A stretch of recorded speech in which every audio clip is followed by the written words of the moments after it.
مجلس میں بتایا تھا کہ قبرستان میں شرط بندی ہوئی کہ کون سا بندہ ہے جو رات کے 2 بجے قبرستان میں کیلا لگا کے آئے. اب بندہ لالچی بھی ہو ساتھ میں ڈرپوک بھی ہو، یہ مرتا ہے. یا تو ڈر نہ ہو یا تو لالچ نہ ہو، ایک چیز ہونا. کہا کتنے ملیں گے؟ کہا 10,000 دیں گے. 10,000 بڑی رقم تھی.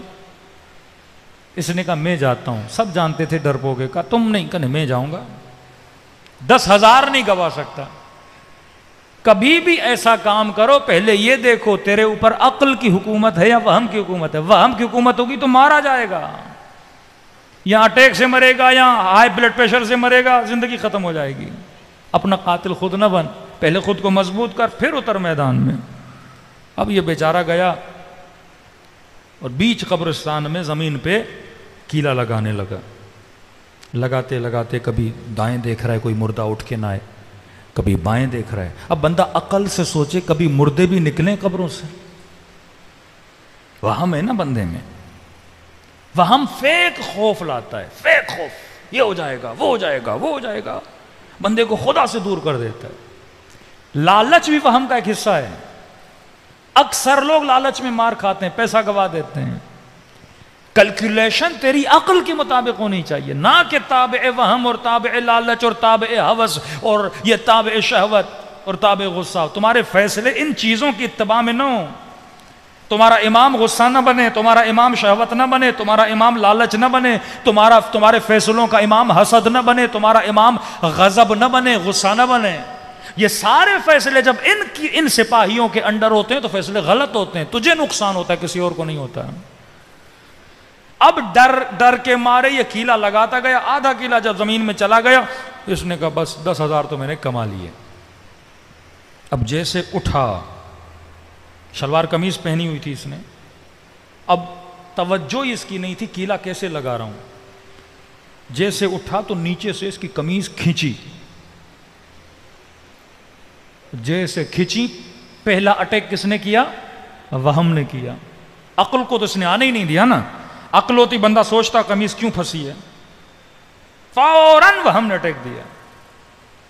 تبھی کوئی بندہ تجھے خبر بھی آ کر دے نا تیرے ہی خلاف ہو کسی کے بارے میں، فوراً برا خیال نہ کرو. معصوم فرماتے ہیں سوء ظن کرنے والا شیعہ نہیں ہوتا، حسن ظن کرو. ابھی ہو سکتا ہے شاید اس کا مطلب یہ ہو، لیکن شیطان کیا کرے گا؟ پہلے ہی کس سپاہی کو بھیجے گا؟ برے والے کو بھیجے گا. اچھا میرے پاس مال آیا، دولت آ گئی، مجھ سے جل رہا ہے، یہ کر رہا ہے، وہ کر رہا ہے. پھر آپ اس کے خلاف پلاننگ کرنا شروع کر دو گے، جبکہ شاید اس بیچارے نے بات کی نہ ہو، اینگل ہی شاید کوئی اور ہو. جیسے قمیض کھینچی، پہلا سپاہی ہے وہم جو اس کے پاس گیا، اس نے کہا بھائی مردے نے پکڑ لیا ہے. آدھی رات کو اسی قبر پہ کیلا لگانا ہے، وہ چھوڑے گا تجھے؟ اب جیسے وہم آیا، دل وہیں پہ اٹیک آیا، بندہ مر گیا. اب یہ بھی انتظار کر رہے تھے، 1 2 3 4 صبح ہونے لگی کہ آیا ہی نہیں. کہ جب وہ نہیں آیا تو ہم کیوں بیٹھے؟ یہ بھی بھاگ گئے. صبح ہوئی، روشنی ہوئی، اب کہنے لگے دیکھے تو صحیح بندہ کہاں گیا. دیکھا قبرستان کے بیچ میں آئے، بندہ مرا ہوا ہے، کیلا بھی لگا ہوا ہے. لیکن کیا دیکھا؟ کیلا قمیض کے اوپر لگایا تھا اس نے. اب جیسے اٹھا تو قمیض کھینچنے لگی. وہم کے باعث مر گیا. شمر وہم کا شکاری تھا، یزید وہم کا شکاری تھا کہ پتہ نہیں حکومت ملے گی. کیا ہوگا بھائی حکومت ملے گی؟ کبھی کبھی ہم بھی وہم کا شکاری ہو جاتے ہیں کہ اکثر جوان دیکھتے ہیں نا ہاتھ میں آئی فون، بھائی لیے تو جیب میں رکھنا نہیں، دکھانی ہے نا آئی فون ہے میرے پاس. مہنگی واچ پہنی ہے، دکھانی. اب کیا سمجھتا ہے؟ وہم کہ اگر لوگ میری آئی فون دیکھیں گے میری کیا کریں گے؟ عزت کریں گے. ایک ہمارے ہمدرد دوست کا فون آیا، مولانا آپ کے پروٹوکول کے لیے گاڑیاں تھوڑی کم ہیں، 4-5 بھیج دو. میں نے کہا کیا ہوگا؟ کیا ہوگا گاڑیوں سے؟ کوئی بڑا خطیب بن جائے گا، میرے اندر علم آ جائے گا. ہاں یہ سارے وہم کے شکاری ہوتے ہیں. اب خطیب یہ سوچے میرا مجمع بہت ہے، بس میں تو کامیاب ہو گیا. جبکہ امام حسین نے کہا کہ وہ خطیب جو اپنے گھر میں اپنے بچوں کے سامنے میری مجلس کرواتا ہے، میں حسین اس کی مجلس سے راضی ہوں. ہاں یہ سب وہم ہے کہ یہ ہوا تو یہ ہو جائے گا، وہ ہوا تو وہ ہو جائے گا، فلاں سواری پہ بیٹھوں گا تو پتہ نہیں میری عزت بڑھ جائے گی.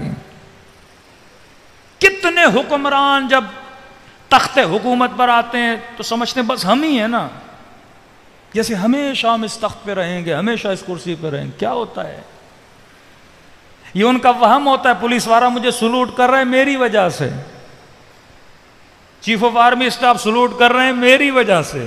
بھئی یہ سلوٹ کرسی کو ہے، تجھے نہیں ہے.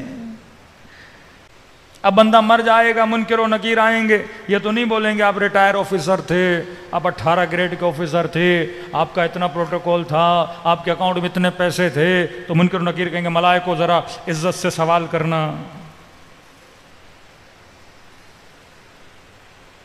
کون سا عمل لے کر آئے ہو؟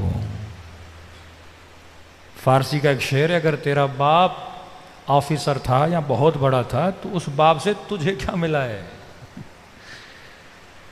اکثر پولیس والے روکتے نا کہ تجھے نہیں پتا میرا باپ کون ہے. وہ تیرا باپ ہے نا، تو کیا ہے؟ تیری فضیلت کیا ہے؟ بار بار بندہ اترائے کہ علی میرا مولا، علی میرا مولا ہے. تو خود کیا ہے یہ بھی تو بتانا. وہ تو علی کی فضیلت ہے. کتنے ہمارے شعر و شاعری اسی پہ بیس ہے. منکر و نکیر آئیں گے، نعرہ حیدری مار کے بھگا دیں گے ہم. میں نے کہا جیسے منکر و نکیر علی کو مانتے ہی نہیں ہے، تو ہی علی والا ہے. سب سے بڑے علی والے منکر و نکیر ہیں. جتنی ولایت ملائکۃ اللہ کے دل میں اہل بیت کے کسی کے دل میں نہیں ہے. ہاں انما یتقبل اللہ من المتقین. خدا کن کو عمل قبول کرتا ہے؟ جو صاحب تقوی ہے. تو یہ سوچو کہیں تیرے دل میں فیک خوف تو نہیں ہے. خوف بھی کون سا ہو؟ عاقلانہ. عاقلانہ خوف کیا ہے؟ بندہ خدا سے ڈرے. میرا مال، میری جان، میرا ناموس، میرا نفع، میرا نقصان، سب کا مالک کون ہے؟ اللہ ہے. جب نماز پڑھتے ہو جملوں پہ غور کیا کرو نا. جب سجدے سے اٹھتے ہو بحول اللہ وقوتہ اقوم واقعد، میں کس کی طاقت سے اٹھ رہا ہوں اور بیٹھ رہا ہوں؟ خدایا تیری طاقت سے. سب کچھ تو ہے. آج واللہ کہاں ہے یزید؟ لیکن جگہ جگہ حسین نظر آ رہا ہے نا. یہ وہ طاقت پروردگار عالم ہے. اللہ پہ ایمان رکھو، تابع وہم نہ بنو، تابع عقل بنو. صلوات پڑھے محمد و آل محمد.